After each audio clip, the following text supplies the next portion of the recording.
Machi 10 tunawakumbuka mashahidi 40 wa Sebaste, kundi la askari wa Kikristo katika jeshi la Kirumi ambao waliteswa kwa imani yao mapema karne ya 4 katika utawala wa Mfalme Licinius wa Rumi. Askari hawa walikataa kukana Ukristo na kutoa dhabihu kwa miungu mingine kama ilivyohitajika na serikali yao. Simulizi inasema askari hawa walikumbana na adhabu kali. Walivuliwa nguo na kulazimishwa kusimama katika barafu kwa muda mrefu kama sehemu ya utekelezaji wa hukumu yao.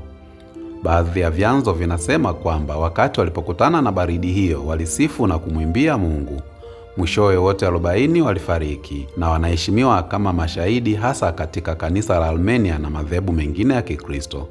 Mashahidi hawa wamekuwa na mchango mkubwa na hamasa kwa Wakristo wa huko Armenia na dunia kwa ujumla, wakitufundisha kuwa maisha yetu si kitu katika Kristo.